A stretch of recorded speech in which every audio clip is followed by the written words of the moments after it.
Hello दोस्तों, कैसे हैं आप सभी? आई होप आप सभी बहुत अच्छे होंगे। तो जैसा कि मैंने अपने पिछले वीडियो लेक्चर्स में आपको बताया था कि अब से हमें रोज़ एक प्रीवियस ईयर पेपर सॉल्व करना है रीजनिंग का, क्योंकि अब बहुत ज़्यादा दिन नहीं बचे, अब केवल और केवल 60 दिन बचे हैं। और अब ये बिल्कुल सही समय है हमारे लिए कि हम रीजनिंग को अब समय देना शुरू कर दें। रोज़ 1 घंटा आपको देना है और रोज़ जो है एक प्रीवियस ईयर पेपर सॉल्व करना है। और ये समय बिल्कुल सही है कि आप जो हैं जितने भी अपने रीजनिंग के प्रीवियस ईयर पेपर्स हैं उन्हें सॉल्व करें। उनसे जितने भी जो क्वेश्चंस बन रहे हैं उन्हें आप सीख लें। जो भी मेथड्स लग रहे हैं अलग-अलग क्वेश्चंस में, अलग-अलग टाइप के क्वेश्चंस में, उन सभी चीज़ों को आप सीख लें। जो भी नए-नए अप्रोचेस हैं, उनको आप प्रैक्टिस करें, जिससे कि आगे चल के जब आपका एग्ज़ाम डेट आ जाए, एग्ज़ाम डेट आने तक आप जो है पूरी तरह से ये हो जाएँ, प्रिपेयर हो जाएँ, नए-नए क्वेश्चंस को सॉल्व करने के लिए, नए-नए अप्रोचेस से, नए-नए मेथड्स से। तो इसी सीरीज़ में मैंने आपको बताया था कि आप अपने एंड से रीज़निंग के प्रीवियस ईयर पेपर सॉल्व करेंगे और मैं अपने एंड से रीज़निंग के प्रीवियस ईयर पेपर सॉल्व करूँगा। और हम दोनों ही बाद में मिलकर इन पेपर्स में कुछ ऐसे क्वेश्चंस होंगे जो थोड़े से अलग होंगे, या फिर जिनके अप्रोचेस को हमें सीखना होगा, या फिर कुछ ऐसे भी क्वेश्चंस होंगे जिनके मेथड को मुझे आपको बताना होगा। ठीक है? तो उन सभी चीज़ों को जो है हम लोग एक वीडियो में कवर कर लेंगे। तो इस सीरीज़ में ही ये दूसरा वीडियो है, और इससे पहले भी मैंने एक वीडियो आपको प्रोवाइड किया था जो कि लास्ट ईयर के यानी कि 2023 के 9 अक्टूबर के डेट का था। ठीक है? तो वो चीज़ मैंने आपको उसमें बताई थी, 3-4 क्वेश्चंस थे जिनके अप्रोच मैंने आपको बताए थे। ठीक है? तो ये जो वीडियो होने वाला है, वो होने वाला है एसएससी जेईई सिविल इंजीनियरिंग 10 अक्टूबर के शिफ्ट 1 के लिए। ठीक है? ये जो मतलब रीजनिंग का क्वेश्चन पेपर था मैंने जो सॉल्व किया था, वो एसएससी जेईई सिविल इंजीनियरिंग का था और 10 अक्टूबर का था। ठीक है? 10 अक्टूबर शिफ्ट 1 का था पेपर। और 2023 की बात हो रही है यहाँ पे। ठीक है? तो यहाँ पे पहला क्वेश्चन क्या है? पहला क्वेश्चन है डाइस से रिलेटेड। इसमें क्या है, तो देखिए, आपको कुछ नहीं करना, आपको बस ये बताना है कि ए का अपोजिट फेस कौन-सा होने वाला है। ठीक है? ये 3 पोज़ीशंस दिए गए हैं। ये 3 पोज़ीशंस दिए गए हैं किसी डाइस के, और आपको बताना है कि ए का अपोजिट कौन होगा। तो यहाँ पे जैसा कि मैंने आपको अपने सीरीज़ में बताया था, पहले ही मैंने आपको बताया था कि जो डाइस के क्वेश्चन्स होते हैं उन्हें कैसे सॉल्व करते हैं। तो देखिए, यहाँ पे आप क्या कर सकते हैं, आपको देखना है कि ए किस-किस में आ रहा है। ठीक है? मतलब ये किसी और में आ रहा है कि नहीं आ रहा है। तो आप देख सकते हैं ए किसी और में तो नहीं आ रहा है, ऑब्वियसली नहीं आ रहा है। तो ये जो बी और एफ है मेरे भाई, ए को छोड़ देंगे क्योंकि ए का अपोजिट बताना है। तो ए का आपने देख लिया कि ये किसी और में नहीं आ रहा है, तो बी और एफ को हम देखेंगे। मतलब इसे छोड़ के जो 2 बचे हुए हैं, 2 हमारे पास 2 कैरेक्टर्स बचे हुए हैं, उन 2 कैरेक्टर्स को हम मिलाएँगे, देखेंगे कि हमारा किसमें मिल रहा है। तो बी और एफ की बात करें तो इसमें तो कोई भी नहीं मिल रहा, बट इसमें हमें सिर्फ़ और बी मिल रहा है। सिर्फ़ और सिर्फ़ बी मिल रहा है, तो हमें 1 मिल रहा है। ठीक है? हमें 1 मिल रहा है। तो यहाँ पे हम क्या कर सकते हैं, जैसा कि मैंने आपको बताया था दूसरा मेथड, वहाँ पे आपको क्या करना है, आपको इसको लिखना है कुछ इस तरह से, बी एफ ए। एक प्रॉपर डायरेक्शन में इसे रोटेट करते हुए लेके जाना है। ठीक है? एक प्रॉपर डायरेक्शन में इसे रोटेट करते हुए लेके जाना है, बी एफ ए। अब उसी तरह से जिस डायरेक्शन में आपने इसको रोटेट किया है, उसी प्रॉपर डायरेक्शन में इसे भी रोटेट करना है, बट कहाँ से? बी से। ठीक है? कहाँ से? बी से। बी ही आपका इनिशियल पॉइंट होगा। ठीक है? तो अब यहाँ से ये वाला डायरेक्शन था, यानी कि आप इसे कह सकते हैं कैसा है ये? ये है आपका क्लॉकवाइज़। तो उसी तरह से आप यहाँ से आप क्लॉकवाइज़ इसे घुमाएँगे, तो क्लॉकवाइज़ आप कुछ इस तरह से घूमेंगे। ठीक है? तो आपका क्या होगा? B D C. ठीक है? B D C. तो आप देख सकते हैं इसमें जो है एफ जो है वो डी का अपोजिट है, और ए जो है वो सी का अपोजिट है। तो इसके थ्रू आपको पता चल जाएगा कि ए का अपोजिट कौन है? सी है। तो बहुत ईज़ी क्वेश्चन था, बट ये जो है अप्रोच नहीं मालूम होने की वजह से जो है बच्चों का गलत हो जाता है, दोस्तों का गलत हो जाता है। तो अप्रोच आप जान गए हैं आप, तो आप जो है अब इसे गलत मत करिएगा, और ऑब्वियसली प्रैक्टिस करिएगा, जिससे कि ये जो अप्रोच है वो आपको और बेहतर तरीके से आने लगे। ठीक है? उसके बाद एक क्वेश्चन है सिटिंग अरेंजमेंट का। उसमें बोला गया है 7 students R S T U V W X each score different marks in a test, V scored more than W but less than U. यहाँ पे हम पॉइंट्स को जैसे बता रहा है वैसे फॉलो करते जाएंगे, तो हमारा जो है जो भी अरेंजमेंट है वो बन जाएगा। जैसे देखिए आप, V scored more than W. ठीक है? V scored more than W. ठीक है? V scored more than W. उसके बाद V scored more than W but less than U. ठीक है? But less than U. तो बट लेस देन यू। ठीक है? यू से छोटा है बट डब्ल्यू से बड़ा है। हो गया? इसके बाद अगला पॉइंट है, यहाँ तक हमने कवर कर लिया। इसके बाद अगला पॉइंट है, X scored more than S but less than R. ठीक है? एक्स एक्स यहाँ पे एक्स हो गया, X scored more than S, S से बड़ा है, बट लेस देन आर, लेकिन आर से छोटा है। ठीक है? हमने ये क्या कर लिया? बना लिया। इसके बाद क्या है, T scored more then you. T जो है उसने जो है यू से ज़्यादा बना ये किया है, स्कोर किया है, ठीक है, T score more than you but less then S, लेकिन क्या है एस से छोटा है, मतलब कि एस इससे भी बड़ा है, ठीक है। तो हमें जो है यहाँ तक मिल गया, यहाँ तक हमें जो है क्या बोलते हैं बट लेस देन एस हमने यहाँ तक कवर कर लिया। अब हमें बताना है कि हु स्कोर्ड द लिस्ट, सबसे क्या बोलते हैं कम किसने मार्क्स लाए।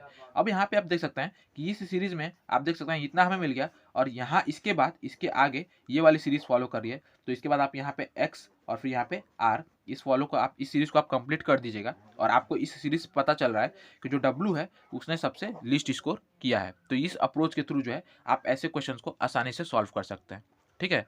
तो आई होप आपको ये दोनों ही चीज़ें जो है समझ में आ रही होंगी। इसके बाद मैं बात करता हूँ अगले क्वेश्चन की, अगले अप्रोच की, तो वो है, वैसे इससे पहले मैंने आपको कभी शायद ब्लड रिलेशन के क्वेश्चंस नहीं सॉल्व कराए, तो इसलिए मैंने सोचा कि ब्लड रिलेशन के क्वेश्चंस भी अब हम लोग, क्योंकि भाई बहुत ज़रूरी है, तो उन्हें भी हम जो है सॉल्व करेंगे मिलकर, ठीक है। तो ये जो है पहला क्वेश्चन है हमारा ब्लड रिलेशन का, और इसके बाद और भी जो अगले क्वेश्चन हैं, क्योंकि मुझे लगा कि मतलब इस वीडियो में हम 4 अप्रोच के कुछ सीखेंगे, मतलब 4 तरह के क्वेश्चंस को सीखेंगे, और उसके बाद जो है मतलब कल में या फिर इसके बाद जो है एक और वीडियो मैं ये कर दूंगा जिसमें मैं अदर टाइप्स के, यानी कि अदर पेपर से, ठीक है, दूसरे प्रीवियस ईयर पेपर से भी जो भी आपके क्वेश्चंस हैं उनको मैं आपको सिखा दूंगा, ठीक है। सिखा दूंगा नहीं, मतलब हम मिल के सीखेंगे, ठीक है। इसके बाद pointing towards a person, pointing towards a person in a photograph a man Sunil said, ठीक है। सुनील ने एक क्या बोलते हैं फोटो की तरफ देखा और बताया, क्या बताया देखिए, ही is the son of my brother's wife father in law if photograph. देखिए यहाँ पे जब इस तरह का क्वेश्चन हो ना, जब भी फोटोग्राफ वाला क्वेश्चन हो, तो आपको पता है क्या करना है, आपका अप्रोच इस तरह से होना चाहिए कि सुनील ने कहा, ठीक है, सुनील ने कहा, तो हम सबसे पहले सुनील को सुनील को पॉइंट कर लेंगे, ठीक है। और सुनील का क्या रिलेशन है, मतलब सबसे पहले पीछे से शुरू करते हैं, इस तरह के क्वेश्चन को पीछे से शुरू करते हैं, ठीक है। तो किस तरह से पीछे से अगर हम करें, तो Sunil he is the son of my, my मतलब कौन है, सुनील है, तो सुनील ब्रदर्स वाइफ, सुनील के ब्रदर, ठीक है, सुनील का ब्रदर, ब्रदर का क्या वाइफ, ठीक है, ब्रदर का वाइफ, ठीक है, brothers wife father in law, ठीक है, इसकी फादर इन लॉ, तो इसके फादर इन लॉ कौन होंगे, इसके father in law obviously Sunil के फादर और इसके ब्रदर के फादर होंगे, है ना, वही ना, इनके फादर ही तो इसके फादर इन लॉ होंगे। तो इस तरह से हमको है इसको जान सकते हैं, और इस ये जो मेथड मैं यूज कर रहा हूँ इसे हम लोग ट्री मेथड कहते हैं, ठीक है, इसे हम लोग ट्री मेथड कहते हैं, जो कि बहुत आसान होता है और इससे जल्दी सॉल्व हो जाता है, तो इसलिए मैं इसे ही यूज़ करता हूँ। इससे रिलेटेड मैं और मतलब इस तरह से हम अप्रोच सीखते जाएंगे तो आप ऑब्वियसली इसे भी सीख लेंगे। तो देखिए, Sunil's brother's wife's father in law, हमने इस ये जो पूरा एक सीक्वेंस था इसे हमने पूरा कर लिया, ठीक है। अब क्या कर रहा है, he is the sorry, he is the son of my, son, son के बारे में बात की जा रही है, he is the son of my brother's wife father in law के सन है, ठीक है। तो सन है, तो मे भी कोई और हो सकता है, ठीक है, सन हमने यहाँ पे लिख दिया, फादर लॉ इन सन, सन तो ये भी है और ये भी है, बट हमने कह दिया चलो ये भी है, ठीक है।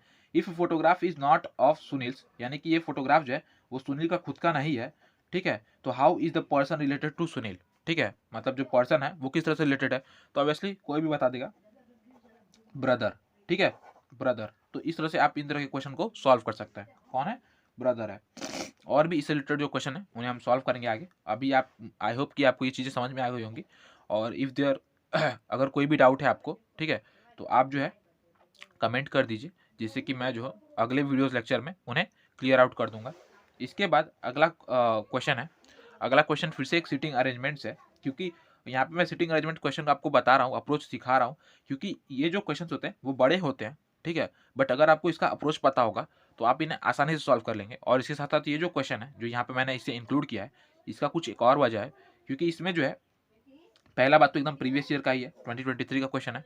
दूसरा बात कि इसमें जो है इन्होंने मतलब 2 रोज क्रिएट किए हैं, ठीक है, 6 फ्रेंड्स में 2 रोज क्रिएट किए हैं, यानी कि कुल जैसे अभी तक हमने क्या किया था, अभी तक हम लोग सर्कुलर टेबल की बात करते थे, लेकिन यहाँ पे जो है एक बॉक्स टेबल की बात हो रही है, ठीक है, बॉक्स टाइप की बात हो रही है, तो इसलिए जो है मैंने इसे इंक्लूड किया है। देखिए क्या है, the friends are Kavita, the friends are Kavita Savita Namita Diya Piya रिया, ठीक है, काफ़ी राइमिंग वर्ड्स है, कविता सविता नमिता दिया पिया रिया सिटिंग इन 2 रोज, ठीक है, 2 रोज यानी कि वैसे ही बॉक्स टाइप जैसे मैंने बताया आपको, 2 रोज में बैठे हुए हैं, ठीक है, facing each other. We also know that Piya is not at the end of any row, ठीक है, ऑब्वियसली 2 टीम में डिवाइड किया गया है इक्वली, 6 मेंबर्स हैं, तो आप क्या कीजिए, आप जो है 6 इस तरह से पॉइंट मार्क कर लीजिए, ठीक है, 6 पॉइंट हमने मार्क कर लिया, जैसे हम लोग सर्कुलर में करते थे। अब हम क्या कर रहे हैं, हम कर रही हैं कि हमें पता है पिया जो है एंड ऑफ एनी रो, पिया जो है किसी भी रो में, किसी भी ये जो रो है इसमें एंड में नहीं है, ना यहाँ पे है, ना यहाँ पे, ना यहाँ पे, ना यहाँ पे, मतलब कहाँ पे होगी, या तो यहाँ पे होगी या तो यहाँ पे होगी, ठीक है। तो हमने यहाँ पे शो कर लिया है पी पी, ठीक है, या तो यहाँ पे हो सकती है या तो यहाँ पे हो सकती है। अब हम इसे क्या करेंगे, अगले पॉइंट से हमें क्लियर हो जाएगा कि पिया किस साइड है। तो वो क्या बोल रहा है, कविता इज द नेबर ऑफ रिया, ठीक है, कविता इज द नेबर ऑफ रिया। अब आप एक बात जानिए मेरे भाई, क्योंकि यहाँ पे पिया है, ठीक है, मतलब अगर किसी एक रो में हम मानते हैं कि अगर इस रो में जो पिया है, ठीक है, इस रो में अगर हम पिया को रखते हैं तो ऑब्वियसली यहाँ पे कविता और रिया नहीं हो पाएंगी, क्योंकि ये दोनों क्या है, नेबर्स हैं। और कविता और रिया का नेबर होने के लिए क्या करना पड़ेगा, एक साथ बैठना पड़ेगा, ठीक है। और एक साथ बैठने के लिए यहाँ पे पिया को हटाना पड़ेगा, तो ये तो यहाँ पे पॉसिबल नहीं है। तो मान लीजिए अगर ये रो पिया का है तो ऑब्वियसली कविता और रिया कहाँ पे होंगी, कहीं अगल बगल में, मतलब दूसरे रो में होंगी, ठीक है, दूसरे रो में होंगी। अब ये इस तरह से भी बैठ सकते हैं कि के और आर इस तरह से हो, और इस तरह से भी बैठ सकती हैं, ठीक है। बैठने के लिए इस तरह से भी बैठ सकते हैं और इस तरह से बैठ सकते हैं, मतलब कविता रिया इस तरह, या फिर रविता कविता, रवि क्या है ये, रिया कविता इस तरह से बैठ सकती हैं, ठीक है। तो अब देखिए ये, अब ये किस तरह से बैठे हैं ये हमें अगले मतलब पॉइंट में पता चलेगा कैसे। तो हमने ये कर लिया कि is the neighbour of Riya, Diya is second to the left of Riya, Diya जो है second to the left of Riya है। तो अब देखिए अगर हम रिया को यहाँ पे बैठा है, ठीक है, तो क्या हमें इसका सेकंड लेफ्ट मिलेगा, ऑब्वियसली नहीं मिलेगा। तो ये क्योंकि हमें क्या करना पड़ेगा, तो हमें जो है रिया को इसी साइड बैठाना पड़ेगा, यानी रिया इस एंड पे है, उसके बाद कविता है, और इसका सेकंड लेफ्ट यानी कि फर्स्ट लेफ्ट, सेकंड लेफ्ट कौन है, सेकंड लेफ्ट आपका दिया है, ठीक है। तो यहाँ पे आपको RKD मिल गया, ठीक है, RKD, रिया कविता दिया, और यहाँ पे पिया है, ठीक है। अब हमें क्या कह रहा है कि Namita member of team A is sitting diagonally opposite दिया, दिया के यानी ये जो दिया है इसके डायगोनली अपोजिट अगर हम जाए तो ये हमारा डायगोनली अपोजिट होगा। डायगोनली अपोजिट कौन बैठा है, नमिता बैठी है, और ये जो टीम है वो कौन सी टीम है, ए है, ठीक है। तो हमें बताना है कि टीम बी के मेंबर कौन है, तो ऑब्वियसली आपको पता है क्या है, रिया कविता और दिया। तो इस तरह से इसे भी आप सॉल्व कर सकते हैं, ठीक है। तो ये 3-4 क्वेश्चंस थे जिन्हें मुझे लगा कि आपको बताना चाहिए, और इनके अप्रोच जो है जो थोड़े मतलब हैं, अलग हैं, और बहुत सारे दोस्तों को जो है इसमें दिक्कत होता है।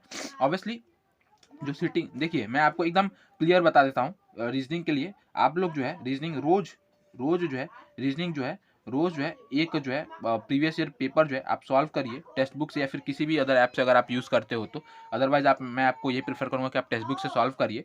और क्या करिए, मेरा मतलब मैं अपनी बात बताऊँ तो फिलहाल मैं जो हूँ, क्योंकि आपको 35 मिनट में, टेक्स्ट बुक में आपको 35 मिनट दिया जाता है 50 क्वेश्चन को सॉल्व करने में, तो 35 मिनट में मैं 50 क्वेश्चंस को देख लेता हूँ, पढ़ लेता हूँ, ठीक है, और उन पे थोड़ा थोड़ा मतलब अब देखिए इन 50 क्वेश्चंस में ऐसा नहीं कि मतलब आपको हर क्वेश्चन पे अप्रोच डालना है, ठीक है। इन 35 मिनट में मैं 40 क्वेश्चंस को सॉल्व कर लेता हूँ, और अगर अप्रोच की बात करूँ तो अप्रोच में 45 क्वेश्चंस पे या फिर 44 क्वेश्चंस में डालता हूँ, ठीक है, जिनमें से 4 या 5 क्वेश्चंस ऐसे होते हैं कि जो नहीं हो पाते उतने टाइम में, उन्हें और टाइम लगता है।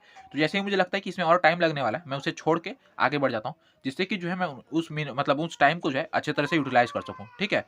तो इसलिए मैं क्या करता हूँ, 35 मिनट में मेरा मतलब अभी के लिए टारगेट कितना हो रहा है, तो मतलब अभी मैं 40 क्वेश्चन ही सॉल्व कर पा रहा हूँ, बट जैसे जैसे हम आगे बढ़ेंगे हम लोग हैं और मतलब सॉल्व कर पाएंगे। और आप भी अपने स्पीड को जरूर से कमेंट कर सकते हैं कि आप कितना मिनट में कितना सॉल्व कर पा रहे हैं। और एक चीज़ और मैं बताऊंगा कि कभी भी अगर आप रीजनिंग सॉल्व कर रहे हैं और आपके पास जो है टाइम ऐसा उतना नहीं है, ठीक है, तो मैं आपको यही अप्रोच कहूँगा कि जहाँ पे भी आपको सीटिंग अरेंजमेंट के क्वेश्चंस मिले, ठीक है, सीटिंग अरेंजमेंट के क्वेश्चन मिले, उन्हें आप स्किप करके आगे बढ़ जाएं, क्योंकि वहाँ उन्हें जो है पढ़ने में और सॉल्व करने में टाइम लगता है, ठीक है। फिलहाल में आपका सबसे पहला जो ऑब्जेक्टिव है वो यही होना चाहिए कि आपके जितने भी ऐसे क्वेश्चन है, सॉरी, आपके जितने भी ऐसे क्वेश्चन है जो आप देख के सॉल्व कर सकते हैं, जो आप देख के सॉल्व कर सकते हैं, आइदर मिरर इमेज हो, या फिर क्या बोलते हैं आपका कंप्लीट द इमेज हो, या फिर क्या बोलते हैं कंप्लीट द सीरीज हो, इस तरह के क्वेश्चन हो गए। फिर आपका जो है क्या बोलते हैं सिलोगिज्म हो गए, इस तरह के क्वेश्चन हो गए, मतलब वो क्वेश्चन जो आप देख के आराम से बहुत जल्दी सॉल्व कर सकते हैं। तो उन क्वेश्चंस को पहले आप अप्रोच करिए, पहले उनको क्लियर करिए, ठीक है, प्रायोरिटी फर्स्ट प्रायोरिटी उन्हें दीजिए, और सेकंड प्रायोरिटी जो है इन क्वेश्चंस को दीजिए जो कि मतलब अगर आपके पास समय बचता है तो इन्हें आप सॉल्व कर सकते हैं, ठीक है। तो ये चीज़ था आज के वीडियो में, और आई होप कि आपको ये चारों जो क्वेश्चंस थे वो आपको समझ में आए होंगे, और इनके अप्रोच भी आपको समझ में आए होंगे, और इनसे रिलेटेड आप जो है प्रैक्टिस भी कर सकते हैं। आप मेक श्योर करें कि अप्रोच प्रैक्टिस करें, जिससे कि जो है रीजनिंग की स्पीड जो है आपकी वो बूस्ट हो जाए, ठीक है, और आप बेहतर से बेहतर परफॉर्म कर सकें। तो ये था इस वीडियो में। Keep watching, keep learning, thank you.